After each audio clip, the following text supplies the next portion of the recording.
Friends, welcome to another video of stock market. आज हम discuss करेंगे डिक्सन टेक्नोलॉजीज लिमिटेड के बारे में। इस पर्टिकुलर स्टॉक में हमने निचले लेवल से अच्छा खासा बाइंग देखा। अगर हम इस पर्टिकुलर स्टॉक का हाई को देखें, 52 एक्स हाई था 6243, 52 एक्स था 3180, जो कि इस पर्टिकुलर स्टॉक ने इसी वीक टच किया था।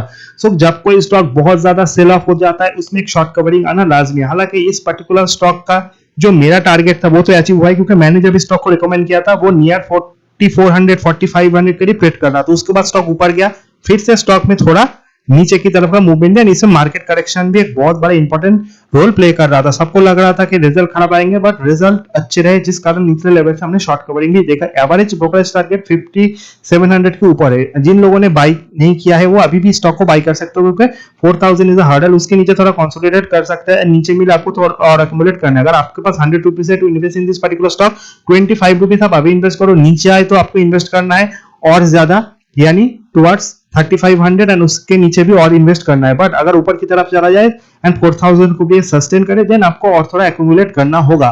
सो अभी के लिए आप थोड़ा एक्यूमुलेट स्टॉक को कर सकते हो। प्राइस टू अर्निंग हमेशा से स्टॉक का एक्सपेंसिव था 121 and always is the high price to earning stock. But जिस तरह का करेक्शन स्टॉक में आया है, मुझे स्टॉक अकॉर्डिंग टू मी ये वैल्यू फॉर मनी लग रहा है। अगर हम इस स्टॉक के फंडामेंटल्स देखें, सबसे इंपॉर्टेंट वही होते हैं। फंडामेंटल्स में आ जाते हैं रिजल्ट। अगर आप इस पर्टिकुलर स्टॉक के मार्च क्वार्टर के रिजल्ट देखोगे, ऑलमोस्ट 2954 करोड़ का रेवेन्यू आया है वर्सेस 3073 करोड़। रेवेन्यू में थोड़ा ड्रॉप आया है, बट अगर हम इस पर्टिकुलर चीज को एक्सपेंसेस के साथ कंपेयर करें, 2834 करोड़ वर्सेस 2970 करोड़, जहां पे ऑपरेटिंग एक्सपेंसेस ज्यादा होना चाहिए था, एक्सपेंसेस कम आए हैं। That is a big thing, जिस कारण ऑपरेटिंग प्रॉफिट 118 करोड़ है versus 103 crore. Last year same quarter में 79.8 करोड़ था। अगर प्रॉफिट बिफोर टैक्स देगा 87 crore versus 63 crore and net profit 63 crore versus 46.4 crore. Last year same quarter में 44 करोड़ था। Results are very good. Last 6 quarter के सबसे बेहतरीन रिजल्ट है, जिस कारण निचले लेवल के स्टॉक में हमने अच्छा खासा बाउंस बैक देखा। एंड आने वाले क्वार्टर में भी जिस तरह का डिमांड है, जिस तरह का इनका कस्टमर बेस है, they are contract manufacturer and इनके जो क्लाइंट्स है उसमें एमआई, सैमसंग, पैनासोनिक जैसे बड़े नाम शामिल है। सो डेफिनेटली ऑर्डर बुक बहुत ही बड़ा है। आने वाले टाइम में और भी ऑर्डर मिलेंगे, रेवेन्यू टू प्रॉफिट और भी इंप्रूव होंगे। अगर पीयर्स के साथ कंपेयर करें, so in this particular segment there are many companies, but सबसे फेवरेट जो कंपनी है उसमें डिक्सन का नाम आता है। हालांकि Voltas is another company, but Voltas का खेल वही है कि जब समर आता है तब आपको वोल्टास बाई करना है एंड समर एंड होते होते आपको सेल ऑफ कर देना है। इस क्वार्टर में भी ऐसा ही हुआ। 1000 से ये 1350 1400 तक गया, वहां से फिर से नीचे आया। So definitely this is a trading stock more than investment. But अगर आपको डिक्सन के साथ जाना है, इट्स इन्वेस्टमेंट ऑफ निजी लेवल पे, वहां पे अगर आप इन्वेस्ट करते हो आने वाले टाइम में यहाँ से भी स्टॉक डबल होने का पूरा दमखम रखता है, क्योंकि क्वालिटी स्टॉक डिस्काउंट पे मिलना बहुत ही इंपॉर्टेंट हो जाता है। अगर हम इसके टेक्निकल्स को देखें, सबसे इंपॉर्टेंट टेक्निकल्स होते हैं फॉर शॉर्ट टर्म ट्रेडिंग। वहां पे सबसे इंपॉर्टेंट क्या होता है? Relative strength index and money flow index, जो शॉर्ट टर्म स्टॉक के मूवमेंट को बताता है। 70 के ऊपर स्टॉक ओवरबॉट होता है, 30 के नीचे ओवरसोल्ड। आरएसएमएस का स्कोर है 55, एएफआई में 53, यानी ओवरबॉट एंड ओवरसोल्ड जोन के बीच में, क्योंकि निचले लेवल से स्टॉक ने रिकवर दिखाया था, जिस कारण अभी ये स्टॉक एक मिडिल रेंज पे ट्रेड कर रहा है, 4000 के नीचे है। अगर हम स्टॉक का 100 day 200 day 50 day 20 day simple and explanation moving average देखें, वहां पे आप देख सकते हो 200 explanation moving average 4600, 100 day explanation moving average almost 4200।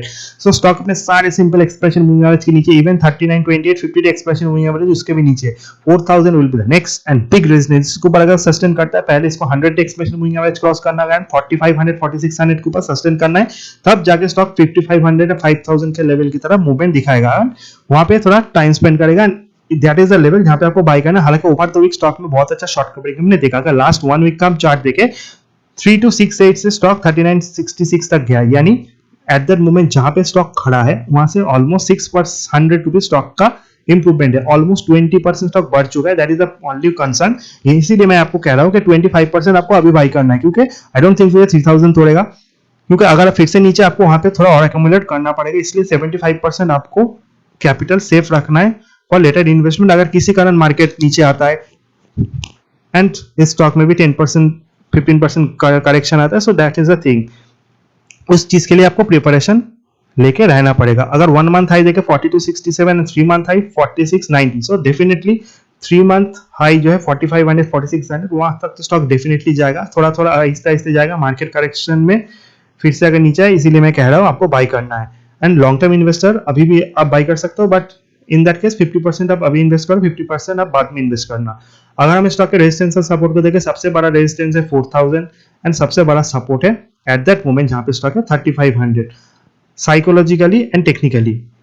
सबसे लास्ट में हम क्या देखेंगे, शेयर होल्डिंग पैटर्न, जो कि बहुत ही इंपॉर्टेंट एक चीज है। शेयर होल्डिंग पैटर्न में अगर आप देखोगे, पब्लिक होल्डिंग स्टॉक का है ऑलमोस्ट 41.33%, यानी जो सेल ऑफ आया है उसमें बहुत ही कमजोर जो इन्वेस्टर है वो लोग निकल गए, जिस कारण इतना ज्यादा स्टॉक में गिरावट है। क्योंकि सबसे ज्यादा public holding and promoter holding 34%, so promoter and public को मिला के 75% होल्डिंग हो जाता है। एफआई होल्डिंग 16.39 है एंड एफआई का भी थोड़ा sell off in this quarter आया है, जिस कारण स्टॉक में हमें करेक्शन देगा, बट मेजर जो रीजन है वो पब्लिक होल्डिंग है। बट डेफिनेटली 3000 के करीब मुझे हमेशा स्टॉक अट्रैक्टिव लगता था एंड वहां से ही स्टॉक ने 2 साल पहले एक अच्छा खासा मूवमेंट देना स्टार्ट किया था एंड वहां से ऊपर गया फिर नीचे आया। इस स्टॉक का जो रेंज है 45 to 5000 यहाँ पे कंसोलिडेट कर रहा था, देन मार्केट करेक्शन में पार्टिसिपेट किया, रिजल्ट अच्छा निकला, फिर से बाउंस बैक हमने देखा। सो जिस लेवल पे I don't think so downside बहुत ज्यादा है, upside we can expect and यहाँ से फिर से स्टॉक 20% ऊपर जाने का दमखम रखता है। बट मार्केट इज वोलाटाइल, कुछ भी हो सकता है नेक्स्ट 1-2 महीने के लिए। सो डेफिनेटली अगर मार्केट स्लिप होता है, ये स्टॉक और नीचे मिले, सो वहां पे आपको एंट्री लेना है। 3500 is the best price to entry and वहां पे इन्वेस्ट करने के बाद आपको 2 साल के लिए होल्ड करना है। आपको डेफिनेटली वहां से 30% रिटर्न मिलने के पूरे चांसेस। ये था डिक्सन टेक्नोलॉजी के ऊपर मेरा एनालिसिस। वीडियो इन्फॉर्मेशन लगे चैनल को लाइक, सब्सक्राइब और शेयर करना बिल्कुल मत भूलिए। This video only for educational purpose. Ask your SEBI registered investment advisor before buying और selling any stock. Thank you for watching.